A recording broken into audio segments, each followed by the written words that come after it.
Esto es otro podcast progre de Abrazo Grupal. Un espacio de opinión, reflexión y debate sobre la política y todas aquellas cosas que nos afectan. Que ni te sorprenda, aquí encontrarás la opinión más progre del momento. Acompáñanos. Hola a todos, a todas, a todos quienes nos acompañan una semana más en otro podcast progre. Un gran episodio porque han pasado muchas cosas en el ámbito político nacional e internacional. Andrés Treviño, ¿cómo estás? Bien, muy contento de estar ya por tercer lunes consecutivo aquí en otro podcast progre. Y como bien dices, creo que ha sido una semana pues de buenas noticias para nosotros los progres. Y pues aquí venimos justo con todo el chismecito. Así es, quédense en este episodio porque vamos a hablar de lo que pasó en Francia, lo que pasó en Inglaterra, lo que está pasando en Estados Unidos. Tenemos el tercer y debemos adelantar desde ahorita el menos emocionante hasta ahora, jueves de gabinete, ¿no? Es así como que las terceras partes no pegan. Bueno, Toy Story 3 es la película más deprimente de las tres y el jueves de gabinete número 3 creo que también fue el más deprimente hasta ahorita.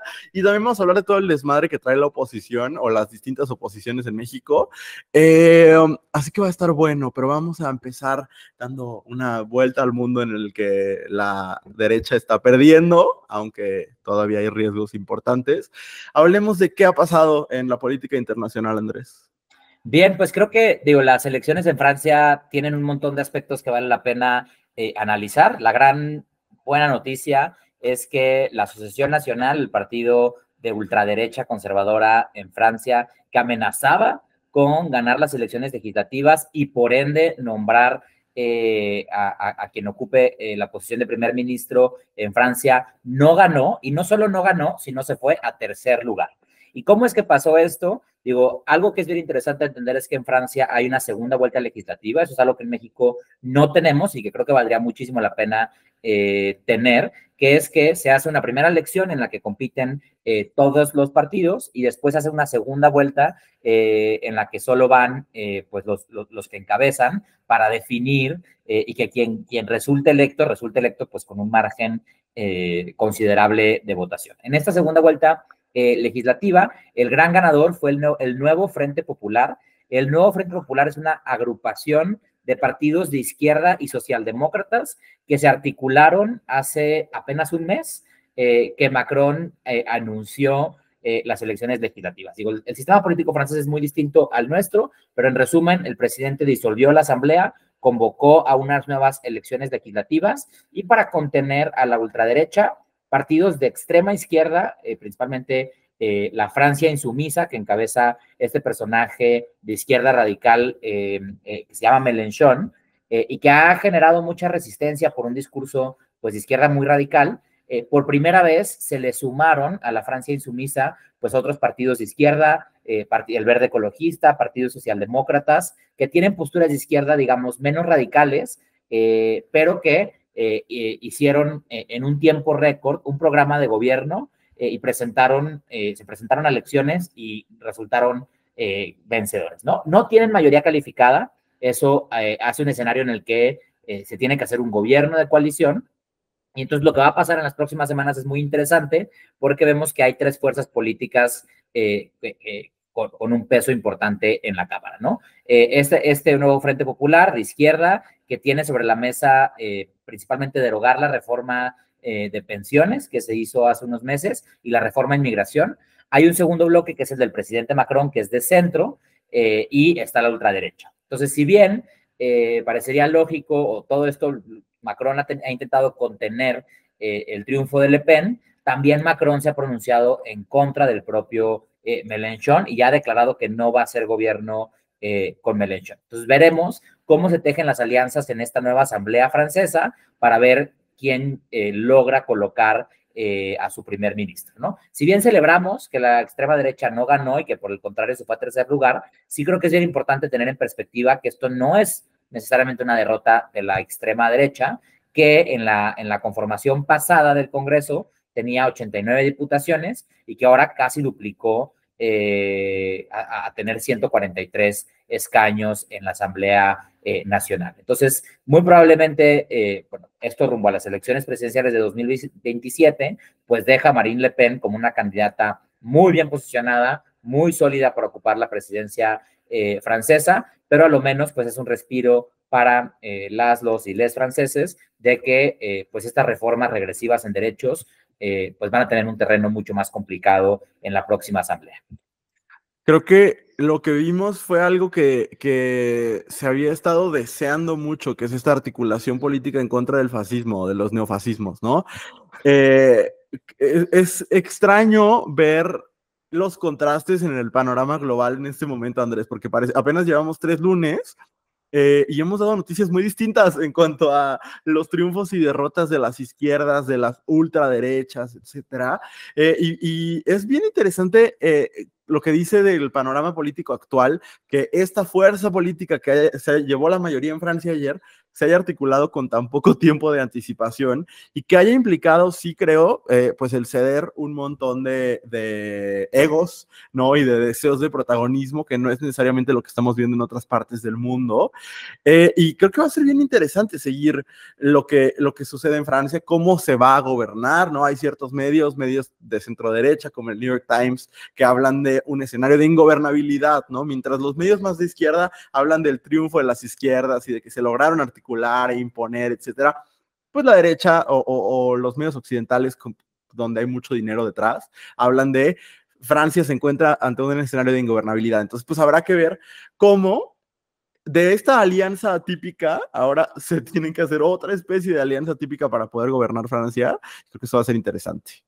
Sí, y que creo que una de las grandes lecciones de esta elección que acabamos de ver en Francia, o más que elecciones sorpresas, es que, digamos, es una de las elecciones con más alto nivel de participación. Creo que desde los 80s no había habido una elección con tanta participación. Eso quiere decir que el temor de que el fascismo llegara al poder sí despertó y sí movilizó principalmente a los jóvenes que salieron a votar por este bloque de izquierda, y que, bueno, justamente aceleró esta inminente amenaza de la llegada al poder de la ultraderecha, aceleró la construcción de acuerdos en la izquierda. Y vemos algo similar pasando en Reino Unido, ¿no? En el que también en las elecciones muy recientes vemos que por fin ganan la mayoría y por ende pues, el primer ministro será del Partido Laborista, un partido de izquierda, después de 14 años de gobiernos de derecha, ¿no? Entonces, veíamos una Europa que en los últimos 15 años pues había estado cediendo ante el neofascismo, ante la derecha. Vimos un Brexit hace pues ya algunos años, ¿no? Vimos un triunfo electoral constante y contundente de la ultraderecha, vimos más articulación de los partidos de derecha que de los partidos de izquierda, ¿no? Que nos preocupaba o que nos alertaba, pero de repente hoy vemos estos grandes ejemplos de mayor participación, de mayor involucramiento de los jóvenes y de mayor consenso dentro de las izquierdas, y creo que son lecciones a los que todos los otros países tendríamos que estar volteando a ver, y que sorprende que justamente pues en el panorama de Estados Unidos esté pasando completamente lo contrario, ¿no? Mientras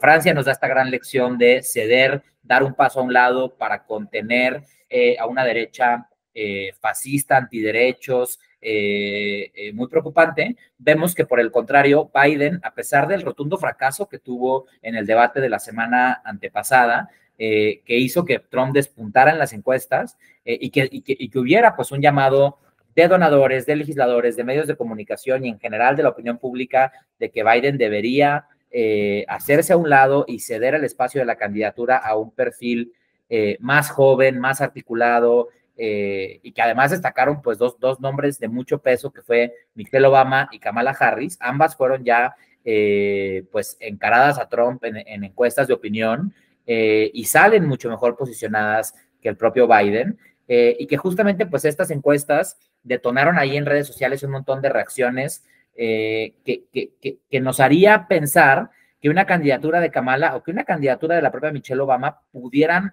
emocionar y motivar a los votantes jóvenes para salir a contener un inminente regreso de Trump a la presidencia de Estados Unidos. Impactante lo que está pasando en Estados Unidos. O sea, yo creo que sí es una señal de un sistema político podrido, ¿no? Quizás incluso como de una gerontocracia en la que las personas que se han aferrado al poder, o sea, Joe Biden está en la escena política de Estados Unidos desde hace décadas. Tiene un expediente mixto y vaya, si nos atenemos solo a los resultados, pues no ha sido un presidente trágico, no ha tenido algunos logros importantes a pesar de no contar con las mayorías con las que quisiera contar. Le bloquearon sus iniciativas en el COVID, le bloquearon un montón de cosas y sin embargo, es claro lo que está pasando en Estados Unidos. Es claro, hace rato escuchaba en The Daily, el podcast de The New York Times, que Trump nunca había tenido una ventaja en las encuestas, nunca en sus dos candidaturas había tenido una ventaja tan amplia como la tiene ahorita, especialmente con los hombres. Lo que yo veía que decía el New York Times es que la ventaja con los hombres se duplicó después del debate. Pasó, me parece que de tener una ventaja de 12 puntos a 23. O sea, es un escenario que está puesto para un triunfo de Donald Trump, de un Donald Trump que ya no tiene nada que temer porque ya no hay una posibilidad de una nueva reelección, entonces ya no tiene con quién quedar bien, que va a tener un poder prácticamente ilimitado. Y por eso es que donadores importantes, ¿no? Una heredera de la familia Disney, el fundador de Netflix, Reed Hastings, han estado, bueno, incluso el mismo escritor Stephen King, que es una figura bastante escuchada en el Partido Demócrata, han estado empujando para que Biden renuncie y sin embargo, esta nota es de hoy mismo, ¿no? Hoy en la mañana, les dijo muy claramente en una carta a los congresistas demócratas, les dijo Biden que él sigue, ¿no? Aquí la cita textual es: quiero que sepan que, a pesar de todas las especulaciones en la prensa y en otros lados, estoy firmemente comprometido a seguir en esta carrera, a correr esta carrera hasta el final y a derrotar a Donald Trump. Y creo que justo lo que decías, Andrés, como estos dos escenarios tan contrastantes, ¿no? O sea, por un lado las izquierdas, que no podemos decir que Biden sea un hombre de izquierdas, pero al menos de centro derecha, pues las izquierdas se logran articular en el mundo para oponerse a los neofascismos, a los radicalismos de derecha, y en los Estados Unidos lo que vemos es a un señor aferrado a su legado, ¿no? Aferrado a no rendirse y esta cosa hasta masculina como de yo de aquí no me bajo, y que podría costarle a Estados Unidos y al mundo, porque el mundo depende mucho de las decisiones de los Estados Unidos, pues podría costarle mucho, ¿no? Yo creo que sí, la decisión que tiene Joe Biden en sus manos no es menor, ¿no?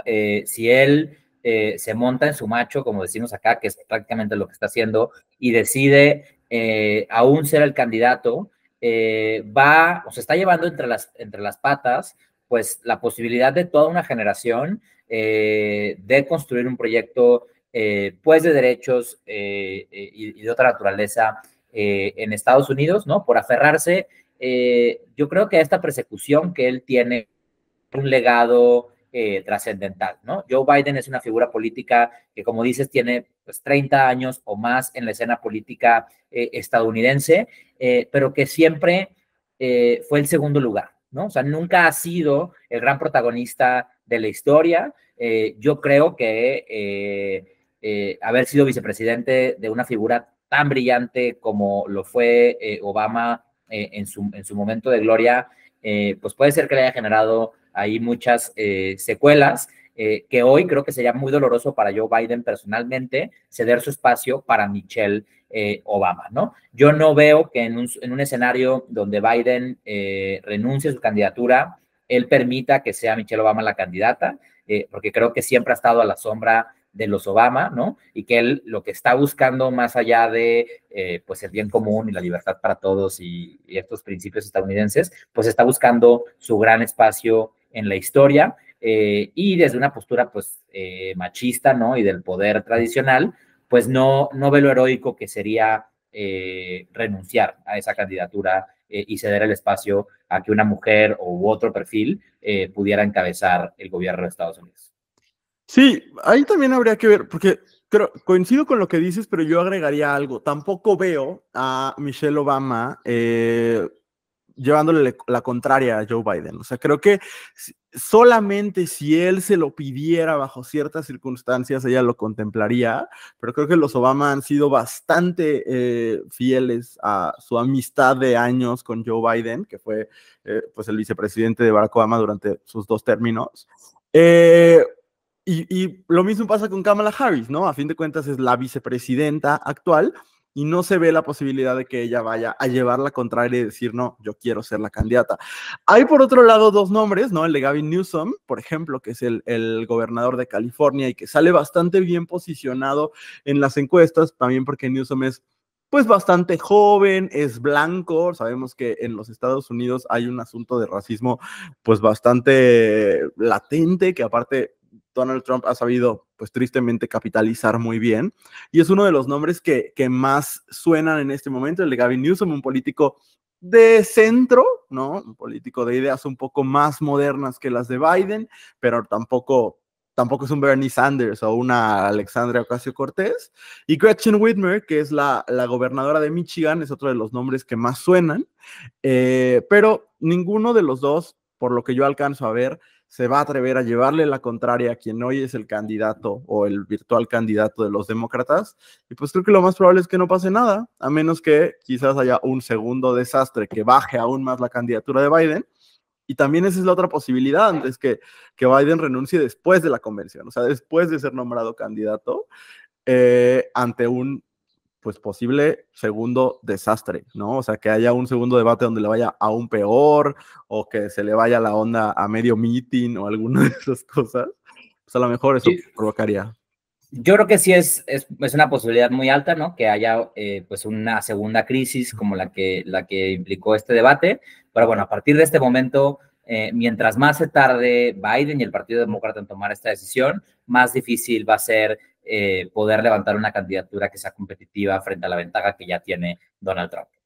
Por supuesto. Oye, pues vamos a viajar ahora a México, esta tierra sui generis en la que pasan cosas muy distintas a las que pasan en el resto del mundo.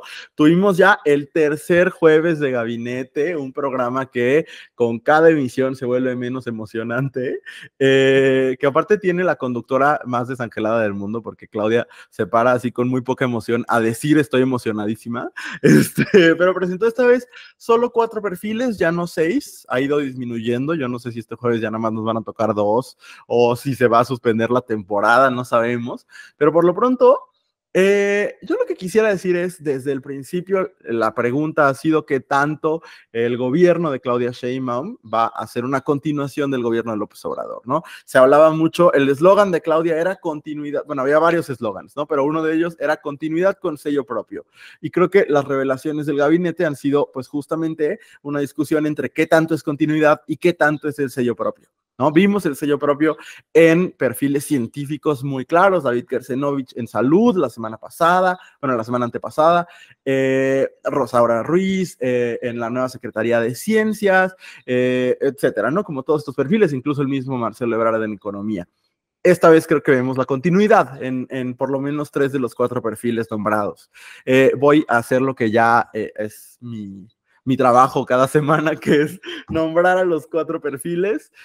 Rosa Isela Rodríguez, que actualmente es nuestra secretaria de Seguridad, va a ser la secretaria de Gobernación. Ella es periodista de formación, trabajó en La Jornada y ya tiene pues rato colaborando, sobre todo con Andrés Manuel López Obrador. Es un perfil cercanísimo a López Obrador y por muchos es visto como pues un gran triunfo del obradorismo, ¿no? Que termine ella siendo la encargada de la política interior del país.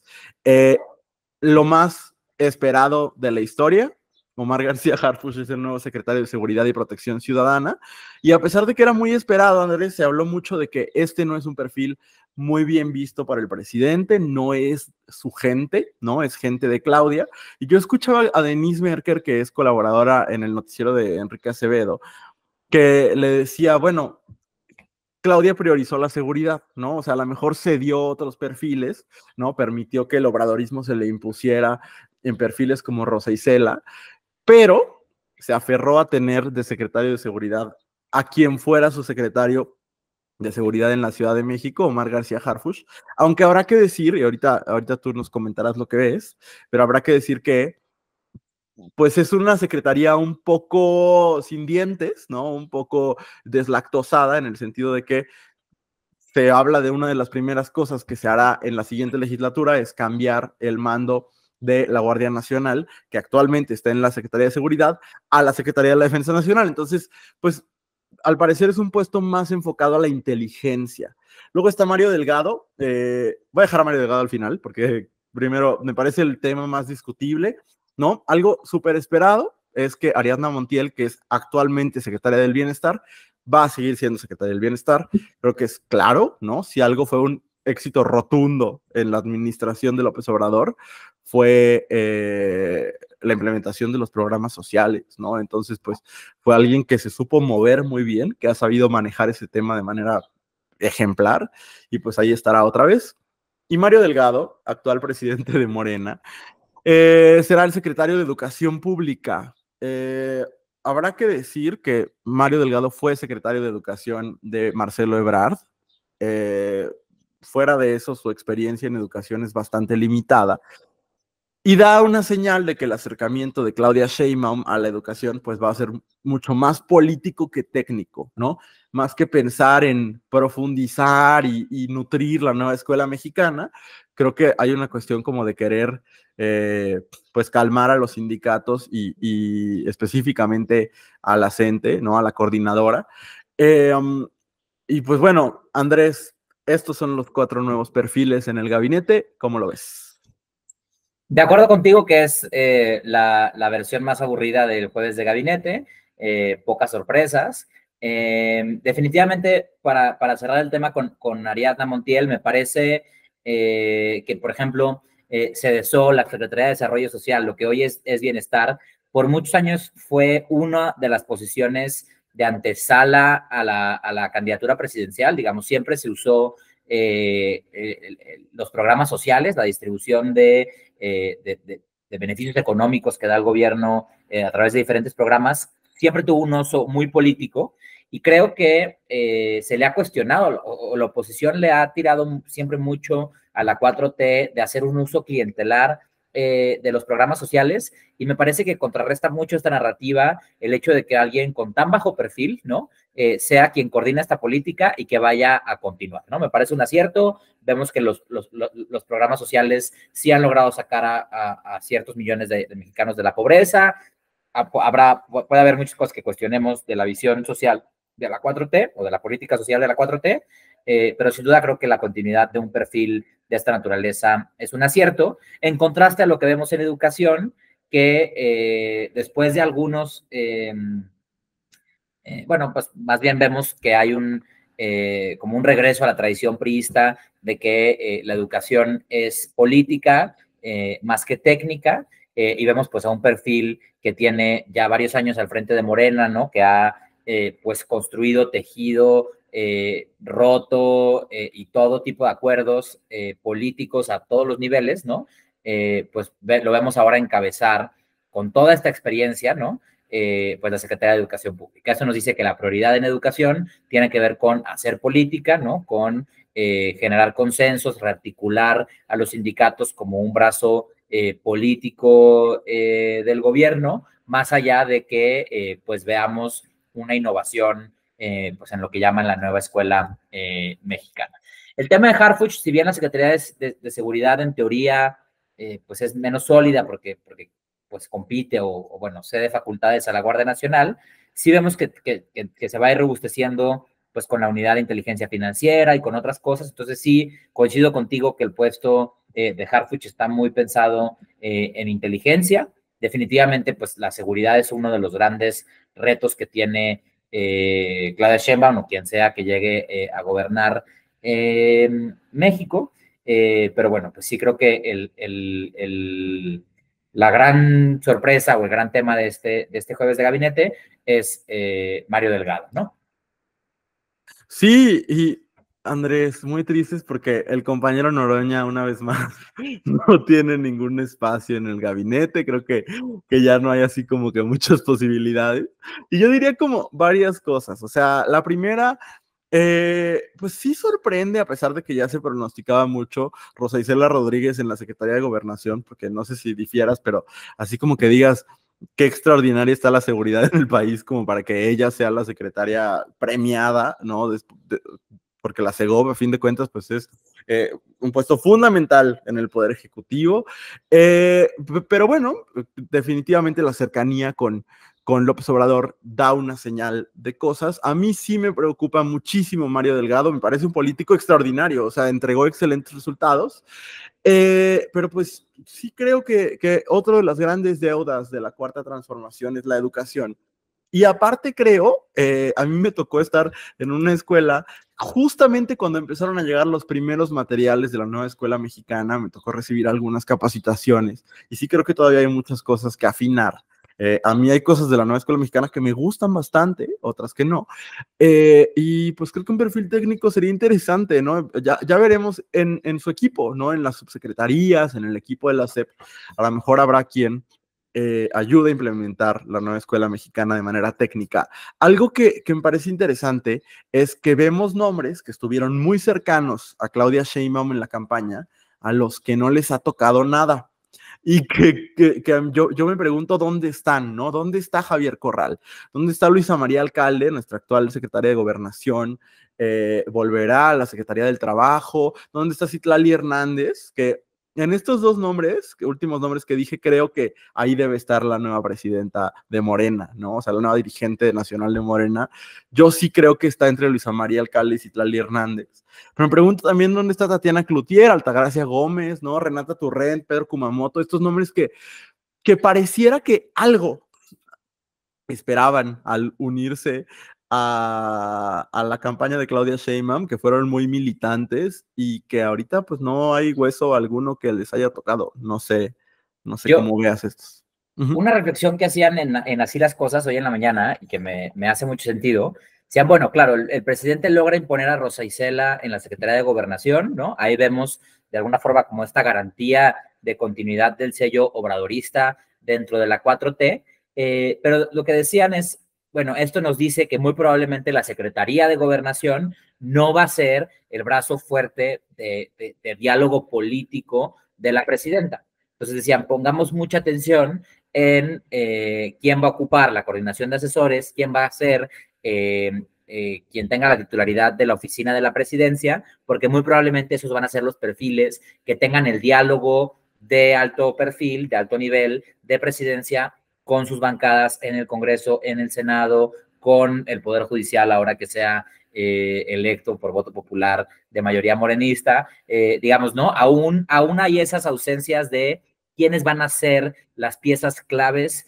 de la presidenta Sheinbaum, ¿no? Nos pareciera que lo que ha hecho en estos 3 jueves de gabinete es dar certidumbre a los mercados primero, dar certidumbre al presidente de que va a cumplir los acuerdos que hayan hecho, dar certidumbre al partido de que las reglas que se pusieron se respetan, ¿no? Pero ahora, pues en los siguientes nombramientos es donde quizá vamos a poder ir viendo cómo caen esas fichas que ya mencionas, ¿no? Sí creo que un Javier Corral debe tener algún puesto importante, pudiera ser alguno de estos dos que acabamos de nombrar. A Pedro Kumamoto, bueno, pues lo vemos celebrar cada que nombran a alguien esperando a ver si le toca, si acaso una subsecretaría en cultura o alguna delegación de bienestar o de Segov acá en Jalisco.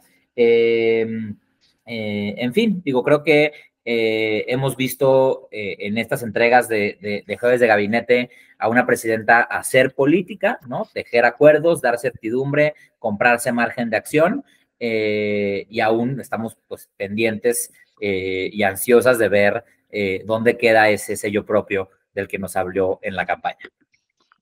Sí, bueno, nada más para agregar, hay nombres importantes que al parecer la presidenta, en esta misma dinámica de reality show, se guardará los nombres más importantes para septiembre. Hoy dijo que revelará los titulares de la Sedena y de la Marina hasta septiembre. Entonces, pues también ahí es Claudia usando esta dinámica del espectáculo, ¿no? Y de mantenernos al filo del asiento semana con semana. Pero bueno, mientras eso está haciendo el partido en el poder, la oposición se está haciendo pedazos, ¿no? A finales, yo creo que un par de días después de que grabamos otro podcast progre la semana pasada, Atypical TV nos dio una joya televisiva más, en la que Marco Cortés, que representa al panismo de hoy, digamos, ¿no? Que actualmente dirige el PAN, y Javier Lozano, que digamos representa el calderonismo, ¿no? Esta corriente dentro del PAN, fue funcionario de Felipe Calderón y es muy defensor, aparte, él sostiene la inocencia de García Luna, etcétera. Se agarran a gritos en Atypical TV, lo cual fue nota durante varios días porque señala por lo menos dos corrientes adentro del PAN, ¿no? Actualmente las dirigencias estatales del PAN ya respaldaron a Marco Cortés, donde dicen que la culpa de la miseria del partido en este momento es del calderonismo. Hay sectores del PAN que son más afines a Calderón que les regresan y dicen que el mayor fracaso se ha tenido con Marco Cortés, lo cual es cierto, ¿no? Es estadísticamente cierto. Entonces, pues aquí tenemos un primer actor político, el PAN, donde hay una lucha interna, tiene que haber un cambio de dirigencia, hay 3 personas que están, que buscan ser dirigentes del partido. Por un lado está también Cepeda, que ya fue dirigente del PAN, ¿no? Y que tiene como esta idea de, pues, de tomar algunas coincidencias con la 4T, de abrirse a la sociedad civil. La verdad es que su discurso es parecido al de Xóchitl Gálvez, ¿no? Quizás un poquito más, es un mejor orador, ¿no? Pero en discurso se parece. Jorge Romero, ¿no? Que es legislador panista y que busca dirigir el PAN. Y Adriana Dávila, que es la única mujer como en la contienda y que también pues busca la dirigencia. Eso por un lado, ¿no? Ahí están los panistas. Pero quizás la nota de esta semana es Alito Moreno, el actual dirigente del PRI, un PRI que dio pésimos resultados, que no solo perdió su candidata, sino que muchas de sus candidaturas al Congreso también fracasaron terriblemente. Un PRI que aparte que tuvo una buena candidata o precandidata que fue Beatriz Paredes y que la bajaron antes de que fuera el proceso interno, una cosa muy rara. Bueno, Alito Moreno logró cambiar los estatutos del PRI para perpetuarse en la dirigencia, ¿no? Para poderse reelegir no solo una vez, sino probablemente hasta 2032. O sea, el día de ayer, domingo apenas, se realizaron las modificaciones necesarias en los estatutos del PRI para que el actual presidente del partido se pueda reelegir y reelegir y reelegir. Eso ha generado, pues, rechazo de varias personas dentro del partido. Manlio Fabio Beltrones, que fue aliado de Alito Moreno en algún momento y ahorita ya se pelearon. Beatriz Paredes también lo rechaza. Aurelio Nuño, no sé si viste esto, Andrés, pero publicó un artículo rechazando esto en La Jornada, lo cual me pareció como lo más extraño. Pero bueno, implotando el PRI también. ¿Cómo ves todo esto? Vulgar, grotesco y nefasto. O sea, no solo son impresentables, son indefendibles, sino que tuvieron un pésimo desempeño electoral, ¿no? O sea, hay un sector de la población que genuinamente quería una candidatura ciudadana presentada por PAN, PRI, PRD, que genuinamente creyó que Xóchitl Gálvez era una apuesta por construir una visión alternativa de país, y toda esa gente está siendo completamente defraudada por estos caciques, Marco Cortés y Alito Moreno, que no solo aseguraron sus posiciones en el Senado para los próximos 6 años, sino que buscan reelegirse al frente de estos partidos sin dar ningún tipo de resultados y envueltos en una serie de escándalos de corrupción que ameritarían no solo que renunciaran, sino sanciones y hasta la cárcel. O sea, vimos en el proceso electoral a Marco Cortés negociar notarías en servilletas y papelitos, ¿no? Firmados a puño y letra, en el que se repartían posiciones que en este país se supone que se dan por concurso público, y digamos, este nivel de cinismo y de corrupción así de expuesto termina por premiarlos con otros periodos al frente de sus partidos. Digamos, entiendo que ellos estén aferrados a estas posiciones porque administrar un partido político en México es tener la gallina de los huevos de oro, ¿no? Recibes un montón de financiamiento al año, que en teoría está fiscalizado, pero que existen miles de maneras de repartir ese dinero, pues entre tus aliados, entre tus amigos, ¿no? Hemos visto los escándalos de las casas multimillonarias de Alito Moreno, ¿no? O sea, creo que estas dos figuras representan lo peor de la clase política en México. Que hayan completamente secuestrado a sus partidos políticos es una pérdida para la sociedad civil, para la sociedad en general en México, y es un beneficio para Morena, porque siento yo, digamos, ya a más de un mes de la elección, que más allá de una validación al proyecto de la 4T, muchas de las personas que dieron este voto masivo a Morena, digamos, esta mayoría aplastante, me parece que hay un sentimiento ahí detrás de que la gente prefiere pocos partidos, o sea, quiere regresar a este México del partido único en el que había contrapesos dentro del mismo partido, en el que había disputas dentro del mismo partido, en el que había corrientes dentro del mismo partido, en lugar de estar financiando a tantos partidos políticos, ¿no? Y eso lo vemos con que el partido Kumamoto Futuro perdió el registro en lo local en Jalisco, con que el PRD ya perdió el registro, con que el PRI va en picada a perder el registro, ¿no? Pareciera que el mensaje de la ciudadanía es, estamos cansados de tanta corrupción en tantos partidos, que mejor uno, y ahí nos hacemos bolas con ese, en lugar de estar financiando a tantos baquetones como Alito Moreno y Marco Cortés. Pues pareciera que hubo quienes no entendieron ese mensaje de la misma manera, porque hay quienes lo que están proponiendo más bien es la creación de un partido más, porque este fin de semana se reunió después de la elección por primera vez el Frente Cívico Nacional, que fueron algunas de las organizaciones que llamaron a la Marea Rosa, que fue esta muy escandalosa y muy ruidosa manifestación, pues de inicio a favor del INE, después a favor de las candidaturas de Xóchitl Gálvez y de Santiago Taboada, que por cierto estuvo Taboada en esta asamblea.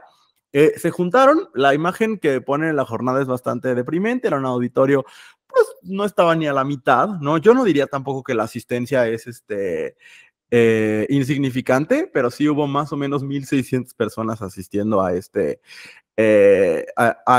gimnasio, el gimnasio Juan de la Barrera, para hablar de la posibilidad de conformar un nuevo partido, ¿no? Las personas que llamaron a marchar por la democracia, ahora lo que buscan es fundar un nuevo partido, y bueno, habrá que decir quiénes están en ese movimiento, ¿no?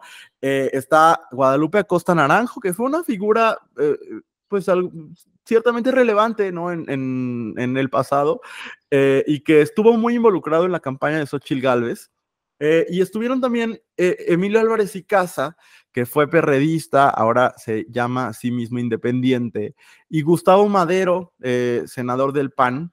Ellos estuvieron ahí, y no estuvo ni Xóchitl, ni Lorenzo Córdoba, ni Ciro Murayama, que también fueron de los autores intelectuales de la Marea Rosa, pero lo que dicen este Frente Cívico Nacional es que van a empezar a recorrer el país, ya todo el mundo quiere recorrer el país, y van a empezar a recoger el sentimiento nacional popular de si quieren o no que haya un nuevo partido que represente los ideales de la democracia y todas estas cosas que repiten una y otra vez. Entonces, pues ese es un poco el estado actual de la oposición, ¿no? Peleados en el PRI, Alito casi que diciendo, Alito en plan Biden, siento yo.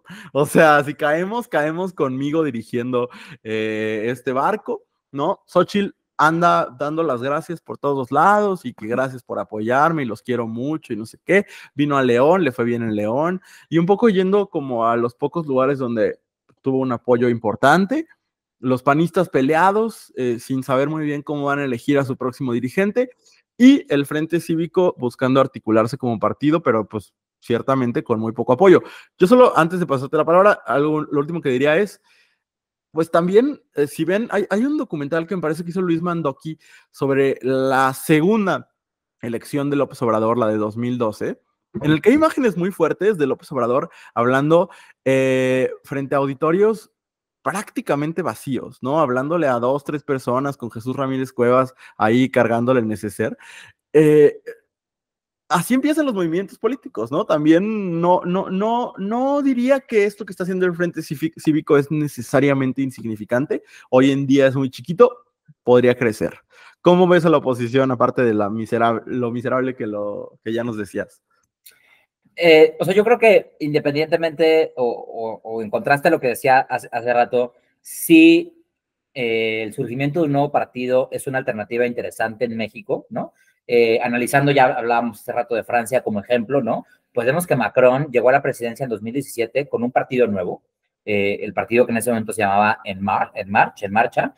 Digamos, sí creo que en un escenario donde los partidos viejos quedan tan desgastados como lo estamos viendo, como estamos viendo lo que está pasando con el PAN y con el PRI, y donde hoy pareciera que hay más gente deseando que el PRI pierda el registro que ratificando sus decisiones. En este escenario donde ellos ya van para afuera, digamos, Morena está en la cúspide de su poder, sí surge un escenario en el que la construcción de un partido alternativo es una opción interesante.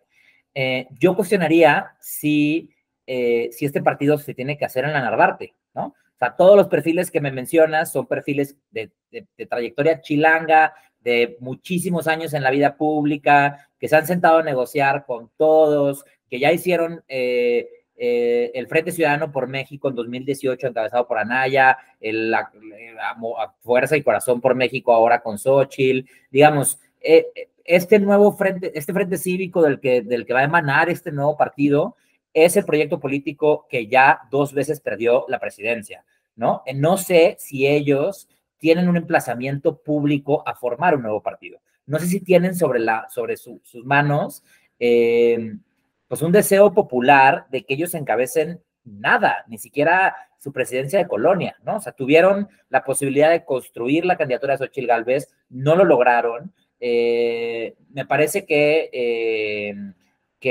la alternativa de un nuevo partido en México, en la que yo sí creo y la que sí creo que es necesario, no reside en estos perfiles que son equiparables a la vieja escuela de la oposición que estamos criticando, ¿no?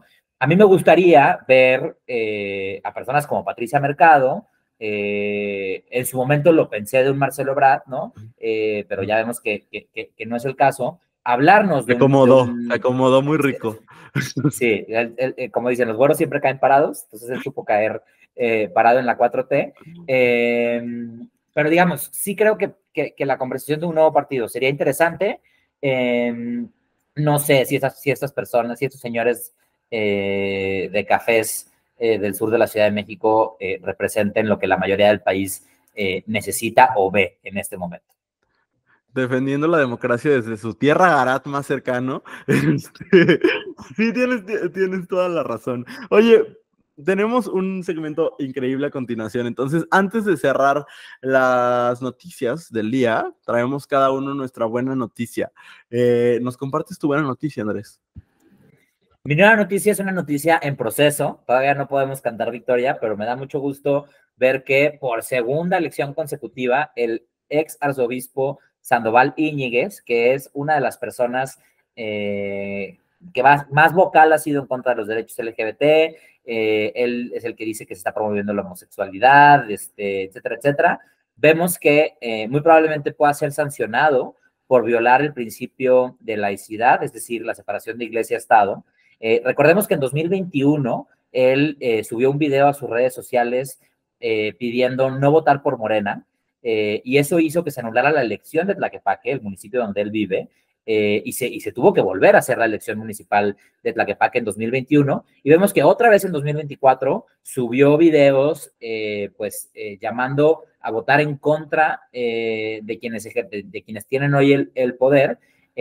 Morena presentó una demanda ante el Tribunal Electoral de Jalisco de este tema, que el tribunal desechó diciendo que no había influido en la elección, pero vemos que hoy el Tribunal Electoral de la Federación echa para atrás la sentencia del Tribunal de Jalisco, diciéndole al Tribunal Electoral de Jalisco, oye, pues parece ser que sí es muy claro que una figura religiosa importante está pues violando lo que dice la Constitución en materia de separación de iglesia-estado. Entonces, estemos pendientes, pero la buena noticia es que este señor, una vez más, puede ser sancionado por dar opiniones políticas que no le corresponden.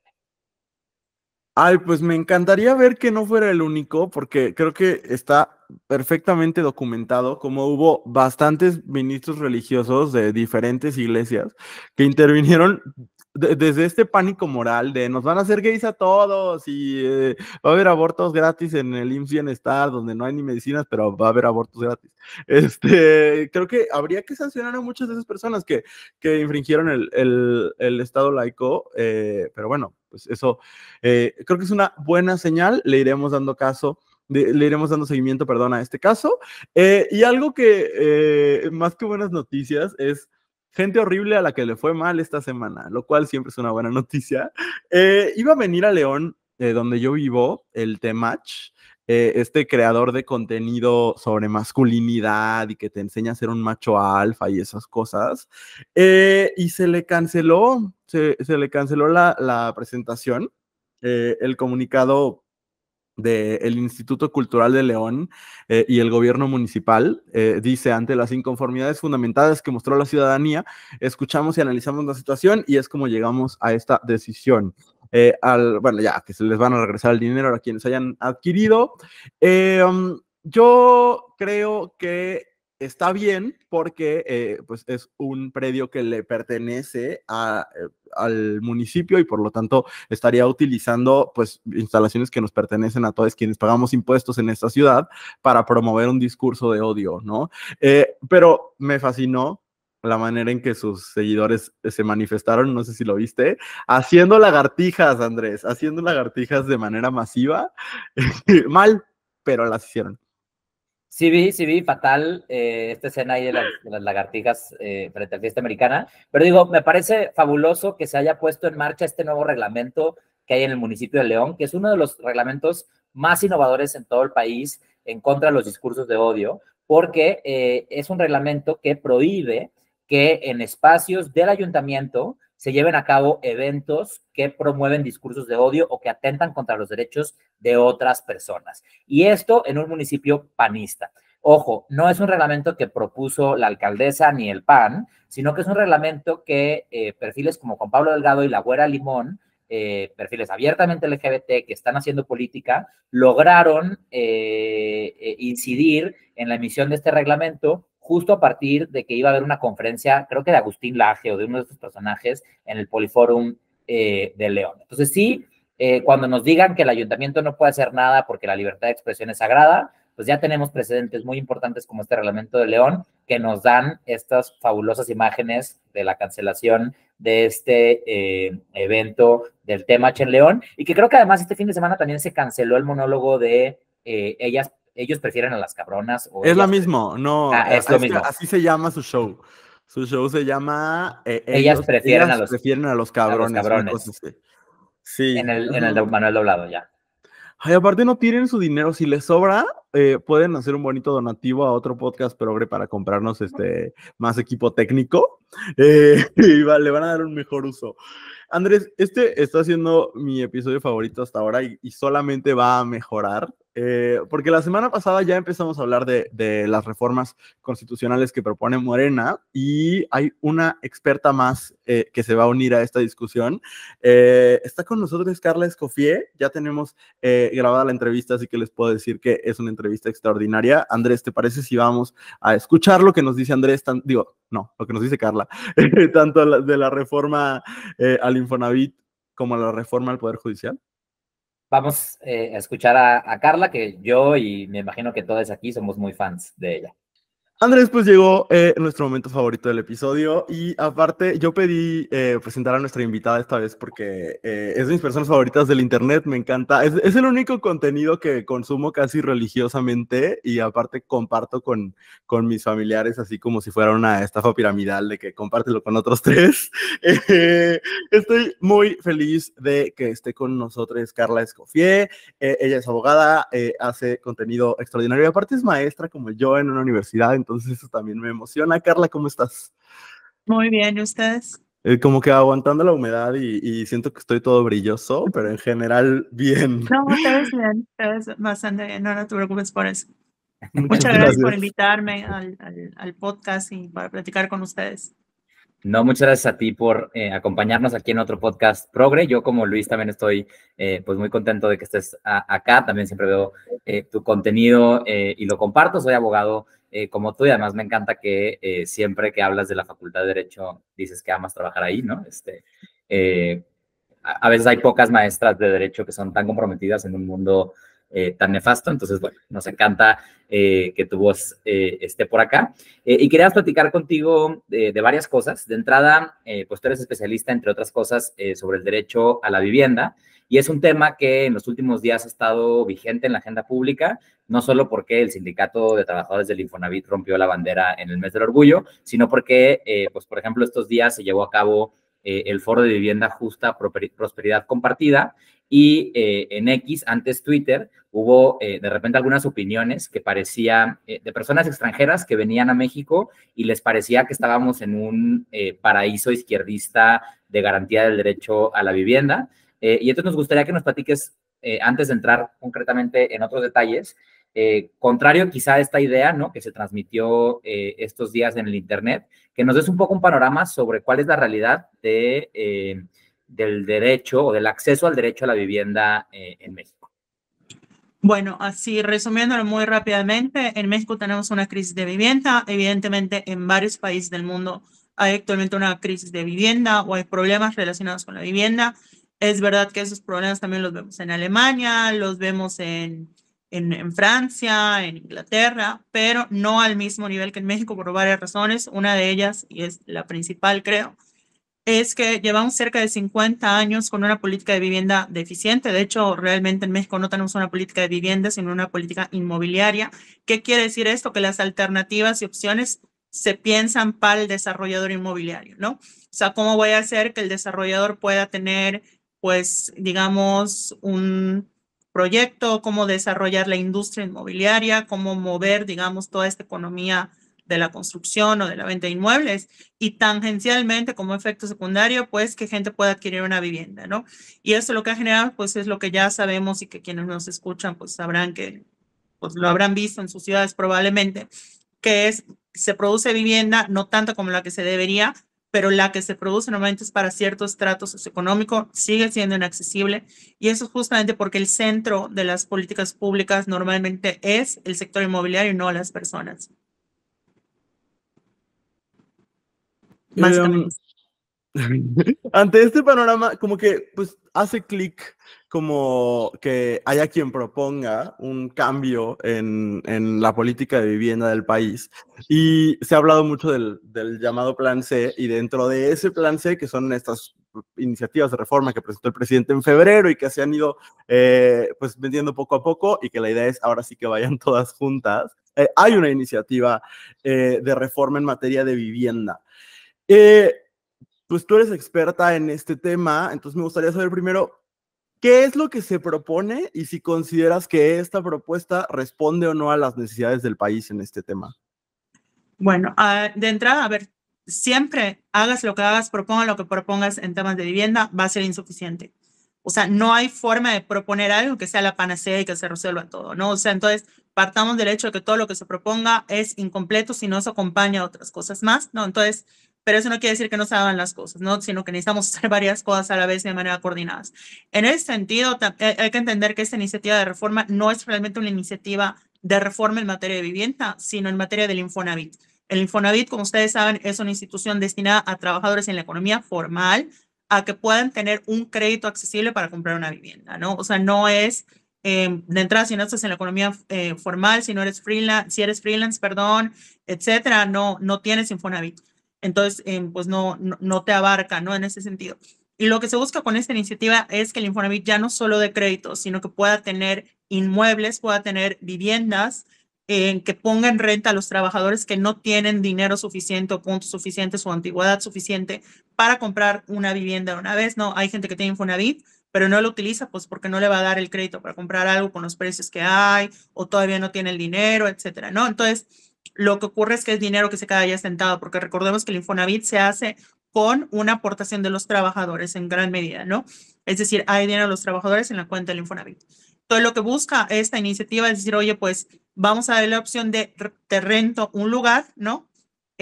A precio accesible, no mayor al 30% de tu sueldo, y después de 10 años puedo darte la opción de compra, o más bien tú la puedes exigir, ¿no? Oye, ya vivía acá 10 años, ahora lo quiero comprar, y lo que se hace es que se descuenta lo que pagaste esos 10 años.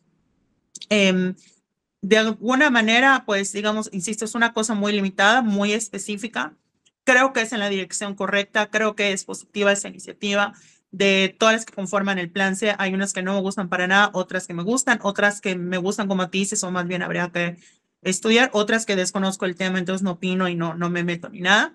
pero esta en particular creo que es de las positivas. Hay muchas dudas sobre cómo se va a implementar, algunos detalles. Por ejemplo, hay gente que le convence esto de la opción a compra, otros que no. Hay gente que dice que no debe ser opción a compra, sino que se quede como vivienda de arrendamiento, porque si no es vivienda que se sale, digamos, del sector público y pasa ya a algo privado. Entonces, hay discusiones así que me parecen interesantes, pero creo que en términos generales va en la dirección correcta. Yo creo que más bien tendríamos que plantear que hayan políticas de arrendamiento público de ese tipo, permanentes, sin opción a compra, pero en la CONAVI, no en la Comisión Nacional de Vivienda. ¿Por qué? Porque esta abarca personas que no tienen Infonavit. En términos generales es eso, perdón si me alargué.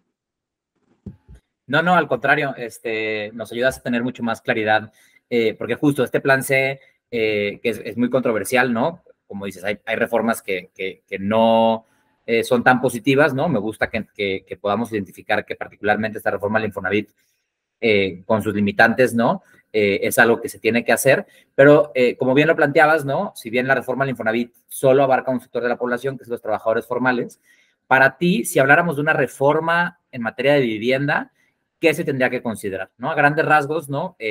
¿Cuáles son esas cosas que quedan fuera de esta reforma al Infonavit y que serían urgentes o apremiantes tener en la conversación pública actual? Bueno, de entrada, reformar la legislación que rige las cooperativas de vivienda, que son un mecanismo para que las personas de manera colectiva puedan adquirir una vivienda. No es coliving, no es que van a vivir bajo el mismo techo, pero es un mecanismo para abaratar los costos, hacer comunidad y hacer, digamos, proyectos de vivienda estratégicos, que de hecho en Uruguay ha tenido mucho éxito. Pero la legislación en México actualmente no permite que estas cooperativas que ya existen puedan tener digamos, el alcance que tienen en otros países, además de que no hay apoyo por parte del gobierno del sector privado para financiar este tipo de proyectos. Entonces, de entrada, el tema de las cooperativas. Segundo, el tema, por supuesto, de la vivienda de arrendamiento público, justo lo que mencionaba. Creo que debe fortalecerse la CONAVI y la Comisión Nacional de Vivienda para que puedan puedan haber proyectos de vivienda de arrendamiento permanente, que sea el Estado el casero en esos proyectos. Tercero, creo que tiene que haber un banco de suelo en México, tiene que haber bancos, un banco nacional de suelo y además bancos en cada estado. ¿A qué me refiero con bancos de suelo, bolsas de suelo, como se les ha llamado? Son mecanismos en los cuales el Estado va adquiriendo terrenos para garantizar que esos terrenos puedan ser utilizados en proyectos estratégicos. Es decir, que ya no sea esta lógica de que pues al final de la ciudad, hasta las afueras, se hacen los proyectos, sino que dentro de la ciudad, en zonas estratégicas, se reserve suelo pensado en proyectos de vivienda estratégicos, públicos, etc. Por otro lado, creo que también está el tema de que, pues a mi gusto, yo creo que el FOVISSSTE, Infonavit, CONAVI deberían unirse en un solo Instituto Nacional de Vivienda. En general, en México son demasiadas instituciones viendo el tema de vivienda, muchas veces de manera no coordinada. Solo para darles una idea, tengan en cuenta que está Infonavit, FOVISSSTE, no en tema de créditos a trabajadores. Pero además hay sistemas de crédito a trabajadores del Estado en cada estado del país. Pero además también tenemos, por ejemplo, los institutos de vivienda de cada estado, tenemos la CONAVI. Tenemos además que las universidades autónomas tienen sistemas de créditos para sus trabajadores. Está el sistema de créditos para las Fuerzas Armadas. Está además, ¿cómo se llama? Las facultades que tienen los municipios en materia de vivienda. La SEDATU además tiene funciones también en materia de vivienda. Es decir, tenemos un universo o más bien todo un zoológico de instituciones que manejan el tema de vivienda, pero no de manera coordinada. Entonces, yo creo que hay que atender eso. Creo que hay que consolidar uno federal, un Instituto Nacional de Vivienda y fortalecer los institutos locales de vivienda de cada estado, entre muchas otras cosas que se pueden hacer. Estas son las que yo he más trabajado y reflexionado, pero por supuesto que hay muchas otras más. Oye, Carla, antes de cambiar de tema, algo que pensaba es como las ideas existen, como dices, son ideas que aparte se han ido dialogando a lo largo de los años, y hoy el gobierno en turno o la fuerza política dominante tiene mucho poder, y sin embargo vemos que de repente hay ciertas iniciativas que se quedan cortas o que no llegan como a este nivel de imaginación política o incluso como de radicalidad en su capacidad de transformar la realidad. Y yo me preguntaba como, ¿qué otros poderes, ¿no? Quizás el económico, se oponen a esto, ¿no? ¿Por qué no es tan fácil lograr una transformación en materia de vivienda? Bueno, de entrada creo que hay un tema de perspectiva. O sea, recordemos que esos 50 años de una política pues fallida de vivienda se ha sostenido en la lógica de que vivienda es lo mismo que el derecho a la propiedad, ¿no? Entonces, básicamente lo que hace es plantear que quién tiene derecho a la vivienda, quien ya pudo comprar una, ¿no? O sea, es un derecho para propietarios, o en su defecto, las labores del Estado para hacer que tú seas propietario. ¿No? Entonces, por eso se han centrado mucho en dar créditos, por ejemplo, ¿no? O en regularizar terrenos, que esa es otra cosa que se han hecho 50 años, que no está mal regularizar terrenos. Yo como abogada me consta que el tener un título de propiedad puede ser la diferencia entre que una familia la desalojen o no, pero muchas veces lo que ha ocurrido es, por ejemplo, acá en Monterrey tenemos muchos ejemplos de eso, colonias y barrios de gente con títulos de propiedad, pero pues, sin acceso al agua, sin acceso a la luz, en condiciones precarias, es decir, asentamientos precarios, pero titularizados. Entonces, cuando hablamos de derecho a la vivienda como un derecho humano, pasamos a otro esquema en el cual se tiene que incluir la legislación en materia de arrendamiento, por ejemplo, políticas públicas de arrendamiento, cooperativas, fideicomisos de tierras comunitarias, que ese es otro mecanismo también para acceder a la vivienda, entre muchas otras cosas. Entonces, a ver, perspectiva me parece que no es algo nada más teórico, es algo muy práctico y creo que más allá, digamos, de otras cosas, la perspectiva nos ha faltado. Por otro lado, la voluntad política, hay veces que interesan otros temas. Por otro lado, hay oposición, por supuesto, de ciertos sectores, el inmobiliario, el económico, entre otros, que muchas veces lo que hacen es, pues, oponerse a este tipo de reformas, pues porque sale muy bueno el negocio cuando no hay regulación, cuando, digamos, regulación y las cosas que faltan. Obviamente en otras cosas hay mucha regulación, incluso más de la que debería, pero es un hecho que, ¿cómo se llama? Que hay muchos aspectos en los cuales prácticamente hacen lo que quieren, sobre todo en materia de arrendamiento, cuando en otros lugares del mundo, tanto Europa como de América Latina como de Asia, se regulan o se ponen límites a ciertas acciones que se pueda hacer con el suelo, porque precisamente es un tema que impacta en el medio ambiente, en el desarrollo de la ciudad, etcétera. Y también creo que hay una parte social que ese discurso propietarista está tan arraigado que nosotros mismos lo creemos, ¿no? O sea, las mismas personas no ven esto como un asunto político, como algo que se puede y debe exigir a las autoridades. Creo que se ha ido retomando este tema desde lo político, mediáticamente se habla más del tema. Creo que ahorita es más fácil poder, digamos, articular una exigencia pública en esto y creo que allá viene la responsabilidad de que cada quien, más allá de lo que haga o se dedique, pues se suma a eso como una bandera. Yo siempre digo, no todas las personas que apoyan el feminismo son activistas, ¿no? O sea, en el sentido que no trabajan en una ONG, no se dedican a lo mejor a acompañar a víctimas, pero apoyan el feminismo, ¿no? O sea, se posicionan a favor del feminismo. Lo mismo con el tema LGBT. Hay gente pro LGBT, sea de la población LGBT o personas aliadas, que simplemente, ¿cómo se llama? Apoyan el tema, se pronuncian sobre el tema, pero pues a lo mejor, o sea, no trabajan, no están en una ONG, a lo mejor no hacen algo como de tiempo completo sobre eso, no hacen difusión del tema, pero se posicionan y eso genera masa crítica políticamente y así podemos poner varios ejemplos. Creo que en el tema de la vivienda falta construir eso. Oye, Carla, me voy a salir un poquito del guión porque tengo una pregunta que personalmente me hago todo el tiempo. Vemos un poco en el tema de la vivienda en México, voy a poner dos ejemplos, ¿no? En Guadalajara o en las grandes ciudades, en Monterrey, entiendo que pasa similar, hay la construcción de muchísimos edificios que están hechos para inversión, ¿no? O sea, tal cual así los promocionan, y que entonces son viviendas que se construyen para estar deshabitadas, o que si tú los ves de noche prácticamente no tienen ninguna luz prendida. Ese por un lado, digamos, vivienda que ya está construida y está deshabitada. Y por el otro lado, yo viví muchos años en León, donde también vive Luis, y León es una ciudad que, por ejemplo, tiene parches de gigantes baldíos, ¿no? Justo al lado del centro de convenciones, en el centro de la ciudad, frente a una parada de transporte público, hay miles de metros cuadrados de terreno baldío que tienen toda la vida ahí esperando pues que suba su valor, ¿no? Tanto en esta vivienda ya construida, pero no hecha para habitarse, como en estos terrenos que están como destinados para la especulación. ¿Qué alternativas has visto tú, has observado quizá en otros países que existen para la vivienda desocupada, ¿no? O sea, yo me imagino, ¿no? En un futuro, o sea, pensando como qué va a pasar con todos estos edificios vacíos, ¿no? Va a haber ocupaciones, los vamos a ocupar, un día va a bajar el precio, siempre se van a quedar vacíos. O sea, a futuro, ¿no? ¿Qué escenarios imaginas tú que va a pasar con esta vivienda desocupada o que debería de pasar? Bueno, es difícil como pronosticar, sobre todo hablando de ciudades tan variadas y casas tan variadas, pero sí, a ver, de hecho me parece que el ejemplo de León es muy bueno justamente para eso. También a mí algo que me impresiona mucho de León es esa parte de los terrenos en buena zona, ¿no? En zona, digamos, bien servida, que podría servir para mucho, pues que están totalmente en desuso para especular, además de que la ciudad crece horizontalmente y casi no para arriba. Pero bueno, allá pueden haber varias medidas. En algunos lugares se han adoptado medidas contra los inmuebles ociosos, es decir, que de alguna manera se busca inhibir que se queden vacíos esos terrenos o inmuebles, puede ser ya una casa, un edificio desocupado, y pueden ir digamos, de distintos niveles. Hay unos que son, digamos, los que buscan de alguna manera estimular el uso de los terrenos, que puede ser, por ejemplo, mira, si pones en renta o lo utilizas para algo y deja de estar desocupado, te doy algún beneficio fiscal, ¿no?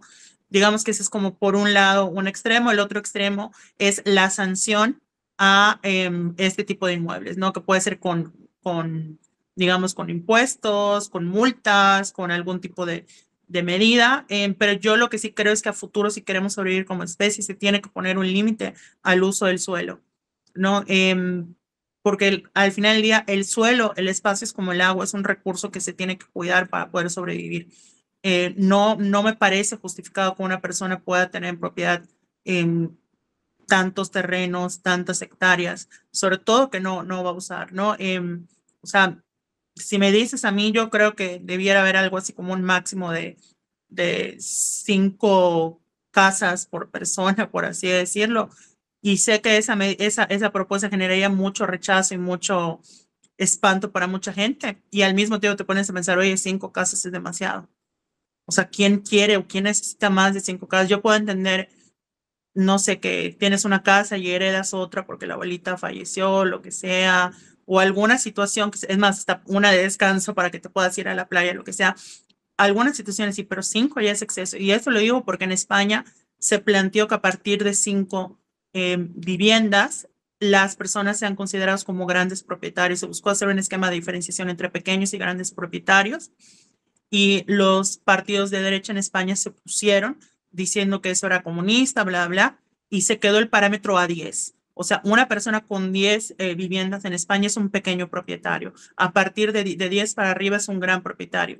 Y esta distinción no solo era una clasificación al aire, sino que implicaba una serie de obligaciones, etcétera. Pero insisto, un pequeño propietario, alguien con 10, pues yo quisiera ser tan pequeña propietaria, ¿no? Como eso, ¿no? Entonces, realmente lo que debe ponerse sobre la mesa es un tema incómodo, que es el límite al derecho a la propiedad, ¿no? Ya no hablamos de abolirla, lo que sea, el solo hecho de decir que la propiedad tiene que tener un límite para la supervivencia ambiental y de la vida humana es algo necesario, pero que confronta y genera mucho escozor todavía. Podríamos hablar contigo de vivienda durante mucho tiempo. Ya al final hacemos el anuncio de tu libro, que aparte a mí me abrió la mente a muchas cosas que desconocía, pero no queremos dejarte ir sin preguntarte sobre otro tema. Hace rato tú hablabas sobre las diferentes reformas, unas mejores que otras, y quizás la reforma de la que más se ha hablado, ¿no? Lo hablamos aquí en este espacio la semana pasada, es la reforma del Poder Judicial, ¿no? Y me gustaría saber tu opinión como abogada y como alguien que estudia estas cosas. Justo hoy el presidente en la conferencia mañanera hizo el comentario de que la iniciativa puede enriquecerse, ¿no? Dijo, bueno, si nos faltan cosas, que de hecho justo una hasta se le fue a él, dice él mismo, pero ¿tú cómo crees que esta reforma que ya se presentó y que se está discutiendo podría enriquecerse o mejorarse? Bueno, de entrada, en términos generales, a mí no me gusta la iniciativa. O sea, creo que, a ver, acá hay que entender que eso no es un tema de o estás con un equipo de fútbol o estás con el otro. Yo creo que se necesita una reforma a los poderes judiciales, en plural, porque no solo es el federal, sino los locales. Se necesita una reforma al aparato de justicia. No es, digamos, eficiente como está ahora. No podemos fingir que son errorcitos, como algunos colegas dicen. No, por supuesto que hay áreas de oportunidad y se cometen errores, las instituciones son humanas. No, o sea, no estamos hablando de errorcitos o fallas comunes, normales en cualquier administración humana, estamos hablando de errores, cosas que son caducas y que hay que cambiar. Ahora, eso no quiere decir que esta iniciativa esté atendiendo esos problemas de raíz y que vaya a lograr los objetivos que promete, que esa es la crítica que yo le hago y que en algunos puntos puede ser contraproducente. Creo que en términos generales, para plantear cualquier tipo de reforma al Poder Judicial, tenemos que pensar cómo es el camino que transita la persona más excluida de este sistema al buscar justicia en el país. Es decir, tenemos que pensar a ver cómo es el paso para una persona de escasos recursos que está buscando, por ejemplo, que no la desalojen, o cómo es el camino que lleva una familia de clase media baja, para buscar justicia por el feminicidio de su hija? ¿O cuál es el camino de una persona que está buscando que no le quiten la custodia de sus hijos injustificadamente? Cuando vemos todo ese camino, vemos por dónde están los obstáculos que tiene la gente, porque es lo que más impacto va a tener. O sea, si el día de mañana se elige por voto popular a los ministros y ministras de la Suprema Corte, quien está buscando justicia para su familiar víctima de feminicidio, quien está buscando una reparación por un abuso por parte del Estado, lo que sea, no va a notar la diferencia.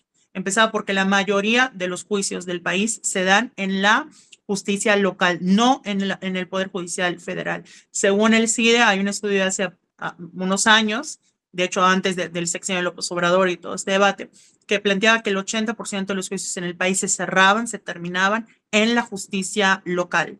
De los casos que llevan a la justicia federal, es ínfima la cantidad de casos que llegan a la Suprema Corte. O sea, son un chorro los expedientes que te da la Suprema Corte, pero si lo comparas con el número de todos los juicios, es poquísimo.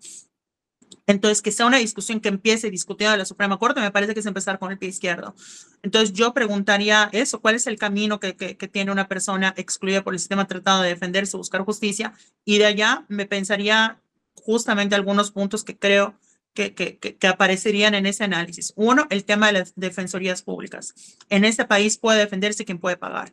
Y mientras más puedes pagar, mejor, digamos, defensa puedes tener.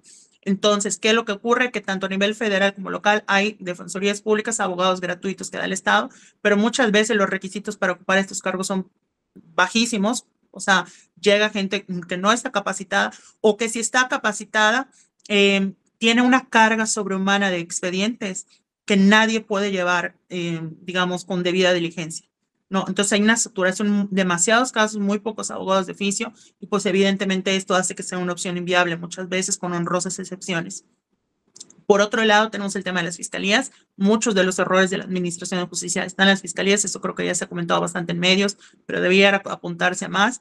Está el hecho de la misma distribución y organigrama del Poder Judicial. O sea, insisto, para mí, la parte que debe estar más fortalecida deben ser las justicias locales. De hecho, para mí, un esquema ideal no sería que la Suprema Corte resuelva más casos, sino que cada vez resuelva menos casos. Que realmente la parte más importante sea la parte local. ¿Por qué? Porque es la de cercanía.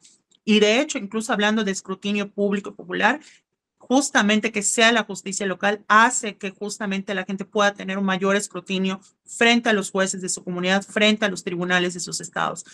Por poner nada más unos ejemplos, que hay muchos más, es un tema bastante complejo y da para largo. Bien, muchas gracias por esta claridad. Y rescato un punto que dices, ¿no? Que, por ejemplo, en los temas de las defensorías públicas, bueno, hay la carga sobrehumana, pero también hay la falta de capacidad. Y en este caso, la reforma pareciera que está tocando, digo, creo que hay un gran consenso en que pues el Poder Judicial no responde a las necesidades de la gente, no se hace justicia pronta y expedita. Pero partiendo de ese supuesto que implica fiscalías, poderes judiciales locales, pareciera que se toca al único ente que medianamente hace bien su trabajo, ¿no? Digamos, quienes pertenecemos a poblaciones históricamente discriminadas, como en nuestro caso, población LGBT, sí vemos en la Suprema Corte de Justicia pues un dique de contención o de garantía de nuestros derechos. Hemos visto que en México la gran mayoría de derechos de la diversidad sexual o algunos derechos, por ejemplo, el derecho a decidir de las mujeres, ha sido garantizado por la Suprema Corte de Justicia. ¿Qué riesgos existen en esta reforma de perder ese único espacio que nos hacía hablar bien del Poder Judicial, ¿no? Concretamente, por ejemplo, hoy el presidente en la mañanera, pues decía que en esta posibilidad de mejorar la reforma, inclusive planteaba la posibilidad de quitar el requisito de 5 años de experiencia para poder ser juez, ¿no? Digo, poniendo esto sobre la mesa, ¿qué riesgos ves tú en esta reforma a que, más allá de que no se solucione el problema de impartición de justicia en México, se empeore o retrocedamos en aquellas pocas cosas que sí reconocíamos valiosas? Bueno, el tema de la Suprema es bastante complejo. O sea, creo que también hay que decir que la Suprema tiene cagadas. O sea, creo que hay muchas cosas institucionales en la Suprema, pero tampoco se puede evitar eso, ¿no? O sea, justamente el qué va a pasar con distintos grupos y distintas poblaciones incluso distintos temas que sí se han frenado en la Suprema Corte. Recordemos, por ejemplo, que la Suprema Corte frenó la Ley de Seguridad Interior de Peña Nieto y otras cosas en su momento que iban a ser pues muy graves sobre todo para las personas más pues, excluidas del sistema, en situación de pobreza, etcétera. En este tema de los requisitos, al contrario, yo creo que una crítica que se puede hacer, por ejemplo, a la Suprema Corte, es que el requisito de experiencia es únicamente cuantitativo. ¿Cuántos años ha tenido digamos, con experiencia de la que sea, ejerciendo para ser ministro? Y no un tema cualitativo, es decir, qué tipo de experiencia. No, porque justamente eso es algo que ha faltado reflexionar en México. ¿Cuál es el perfil de las personas que deben llegar a la Suprema Corte? Sí, que sean abogadas, sí, bla, bla, pero ¿qué tipo de experiencia se busca? ¿No? Por ejemplo, y que nos lleva a otro tipo de discusiones, si queremos un perfil más de Tribunal Superior o de Tribunal Constitucional, es decir, perfiles que sean como, por ejemplo, Norma Piña, que son personas que han hecho carrera a lo largo del Poder Judicial, que toda su vida han estado en Poder Judicial y han ido subiendo, o en perfiles como el que en su caso era Saldívar, que él venía más del litigio, de amparo y de la academia, ¿no? Digamos de la parte constitucional que tiene que ver con litigio y academia, que es más un perfil de Corte Constitucional, o una mezcla de ambos, o lo que sea, pero vemos que hay, por ejemplo, personajes que han llegado, como en su caso era Medina Mora, que pues no tenía ninguna de las dos experiencias, y otras personas que para no entrar en polémica no vamos a mencionar acá, pero que están justamente en la Suprema Corte hoy día. Digamos, creo que al contrario, el tema de quitar requisitos no es la opción, además de que la experiencia no es un capricho. En todas las profesiones se requiere un capricho. O sea, sería absurdo decirle a una arqueóloga recién egresada que nunca ha pisado un sitio de excavación que dirija una excavación de Lina. Sería absurdo que un médico se ponga a operar sin haber hecho las prácticas profesionales que hacen en los hospitales, ¿no? Que se van de guardia y todo eso. No tendría sentido decirle a un psicólogo que puede ya empezar a dar terapia si no tuvo primero estas terapias acompañadas y supervisadas por otro psicólogo, ¿no? Que hacen también en la carrera. Lo mismo pasa con el derecho. Yo lo digo con toda sinceridad porque no creo que la experiencia te haga menos corrupto o más corrupto. No creo que la experiencia tenga relación con la bondad o con el egoísmo. Creo que simplemente para algo operativo es necesario, porque incluso si tienes buena intención, la cagas. Justo yo hice un hilo de Twitter hoy en el cual planteaba eso, que a mí me ha tocado que de repente me llegan juicios de amparo, yo litigo juicios de amparo. Digo, no es lo mismo porque no estoy en Poder Judicial, pero es la misma idea. Me llegan juicios que los inició otro abogado o abogada, me llegan a medias, ¿no? De que cambian, digo, oye, mejor tú nos puedes ayudar. Veo y están hechos un cagadero.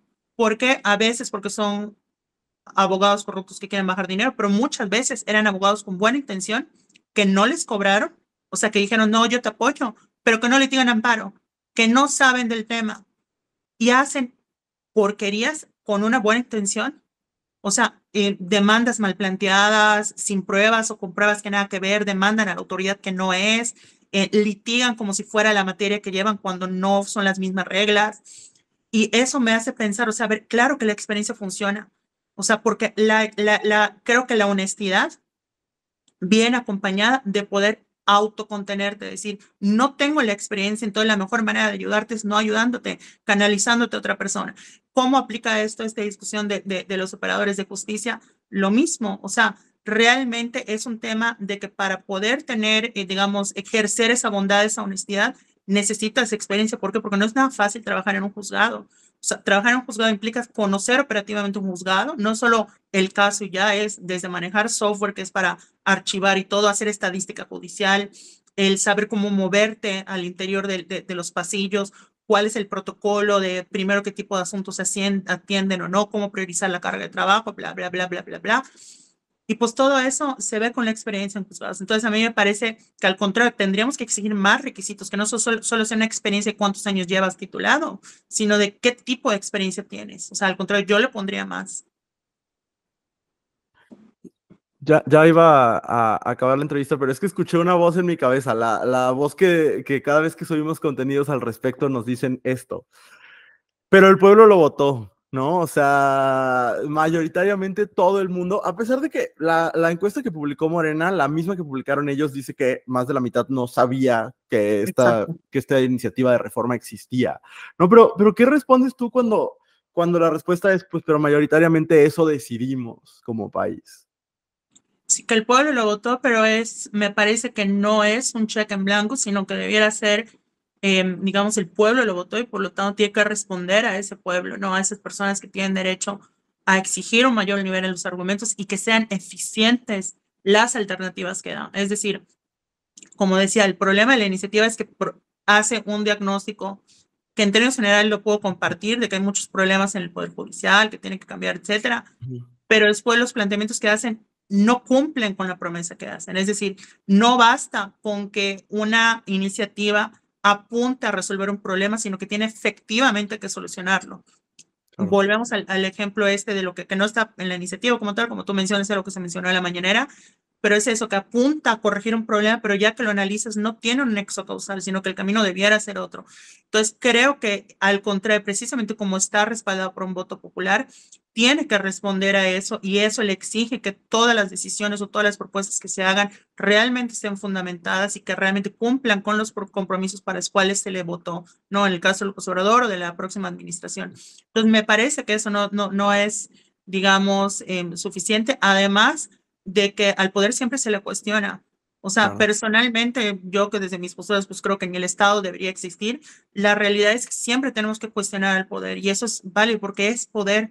Porque si decimos que al poder no se le cuestiona y que con que votó ya pueden hacer lo que quieran, entonces estaría justificando la guerra contra el narco de Calderón, se estaría justificando muchos atropellos a derechos humanos que hizo Peña Nieto.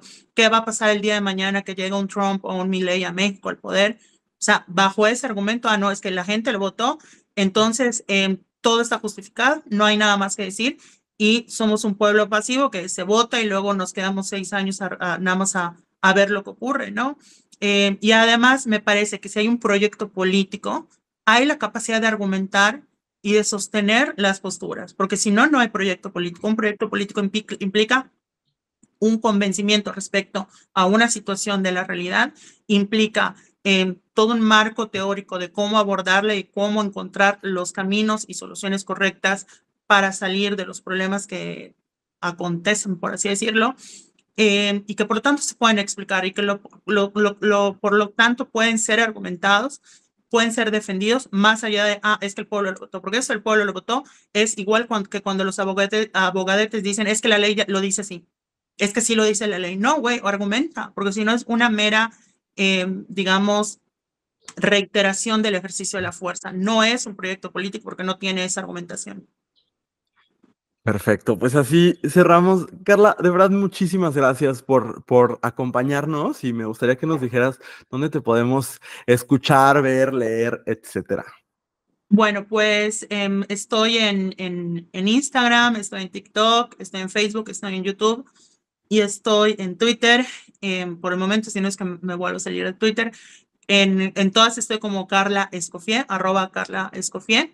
Y pues eso, y además pues está, ¿cómo se llama? Mi libro País sin Techo. También escribo cada 15 días en Arquín, que es un portal sobre arquitectura y urbanismo. Pueden también consultar allá. Sí, País sin Techo es un librazo, de verdad, léanlo y después lo platicamos si quieren. Muchas gracias, Carla, por acompañarnos. Gracias, Andrés, por este episodio y gracias a todas, todos y todes quienes nos escucharon. Nos escuchamos y vemos la próxima semana en el mismo lugar a la misma hora. Adiós.